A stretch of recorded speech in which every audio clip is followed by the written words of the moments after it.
हम ये चाहते हैं कि संयुक्त राष्ट्र इसमें दखल दे, अपनी सेना भेजे। अगर आप नहीं जग सकते, या तो हम कहेंगे जाग जाओ, उठ पड़ो, अब इस निद्रा को छोड़ दो, जिस तरह हो जन्म ले, इन जालमों की नस को तोड़ दो।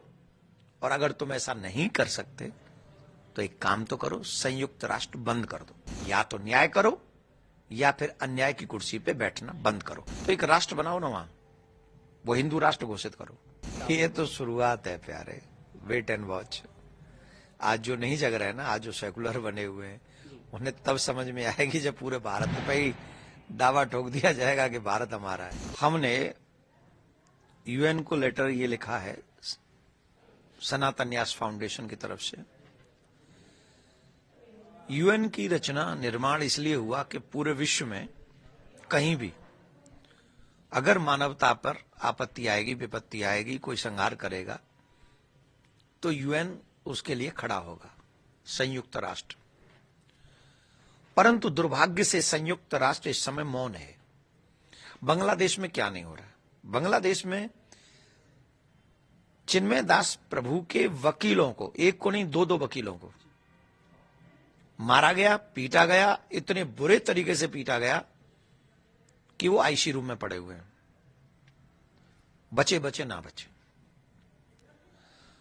इस तरीके से तो ये कट्टरपंथी उनकी सुनवाई नहीं होने देंगे, और अगर उनकी सुनवाई नहीं होने देंगे तो इसका मतलब आजीवन वो जेल में रहेंगे। उन्हें आप प्रताड़ित करोगे, जो दवाई देने गए, भोजन देने गए, वो अरेस्ट कर लिए गए। तो हम ये चाहते हैं कि संयुक्त राष्ट्र इसमें दखल दे, अपनी सेना भेजे। जो वहां बहन बेटियों पे अत्याचार हो रहा है, घर जलाए जा रहे हैं, बिजनेस जलाए जा रहे हैं, लोग मारे जा रहे हैं। अब बताइए इससे बड़ा दुर्भाग्य क्या होगा? वहां भगवा वस्त्र नहीं पहनोगे आप, वहां तिलक नहीं लगा सकते आप, वहां कंठी नहीं पहन सकते आप, वो हिंदुत्व का कोई चिन्ह आपके जीव शरीर पे नहीं होना चाहिए। इससे बुरा और क्या होगा? और इससे बुरा होते हुए हम संयुक्त राष्ट्र क्या देखना चाहता है? बहन बेटियों की चीख पुकार आपको नहीं सुनाई पड़ रही? सनातन समाज के सारे चिन्ह मिटाए जा रहे हैं, वो आपको दिखाई नहीं पड़ रहे। मंदिर तोड़े जा रहे हैं, 200 मंदिरों पे हमला हो चुका है, आपको दिखाई नहीं पड़ रहा है। तो आप कब जगेंगे? अगर आप नहीं जग सकते, या तो हम कहेंगे जाग जाओ, उठ पड़ो, अब इस निद्रा को छोड़ दो, जिस तरह हो जन्म ले, इन जालमों की नस को तोड़ दो।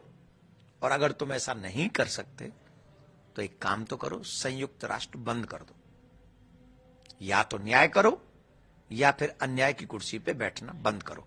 तो हमने लेटर लिखा है, आशा है कि संयुक्त राष्ट्र के जो प्रमुख हैं उन्हीं को संबोधित किया है।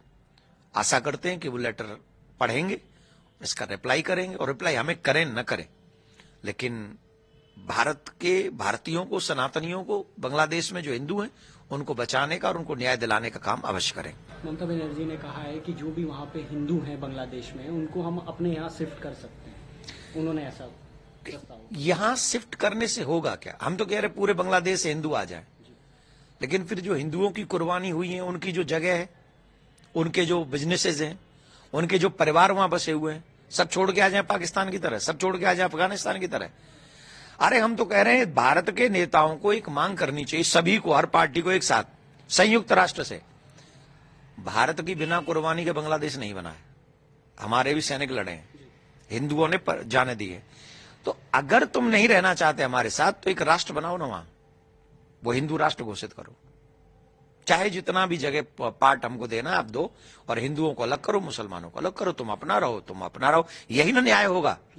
ये थोड़ी न्याय है कि तुम वहां से छोड़ के आ जाओ।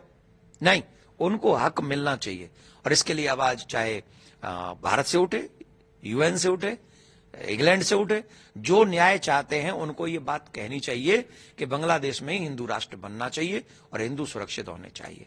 अभी हम एक बात कहना चाह रहे हैं, वो अभी हम नहीं कहना नहीं चाह रहे, मतलब कहना तो चाहते हैं, पर अभी हम इसलिए मौन है कि शायद कुछ न्याय हो जाए, कुछ नहीं हो जाए, कि कुछ तो ऐसा हो जिससे हमें बोलना ना पड़े। अदरवाइज भारत में जो बांग्लादेशी रह रहे हैं, उनके अगेंस्ट भी भारतीय समाज को कड़े स्टेप उठाने पड़ सकते हैं। तो इस बात से भी डरे बांग्लादेश के। ऐसा नहीं कि सारे यहाँ आपके लोग यहां भी हैं। उस दिन से डरना जिस दिन हिंदू जाग गया और ढूंढेगा बांग्लादेशियों को। फिर वो हम चाहते नहीं। तो अभी हम यही कह रहे हैं कि न्याय दो, उन लोगों के साथ न्याय करो। धन्यवाद। सनातन बोर्ड के लिए महाराज जी किस तरीके से आगे काम बढ़ रहा है और इम्प्लीमेंट कैसे होगा सनातन बोर्ड का? देखिए, अभी सनातन बोर्ड पे बहुत अच्छा हो गया कि आज जन जन पे ये बातें हो रही है।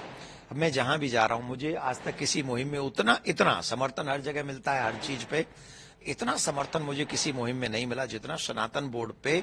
सब लोग एक मत हैं, बड़े बड़े विद्वान, शंकराचार्य, महामंडलेश्वर, बड़े बड़े लोग एक स्वर में कह रहे हैं सनातन बोर्ड होना चाहिए। अगर वक्फ बोर्ड है आजादी के बाद से ही, तो 75 साल 78 साल हमको आजाद हुए हो गए और अभी तक सनातन बोर्ड नहीं है। और हमारी सरकारी हमारे मंदिरों को बैठी हो उनको लेके, उनकी व्यवस्थाएं सब चरमरा रही हैं। तभी तो पशुओं की चर्बी खाने को मिली हमें और हमारे भगवान को।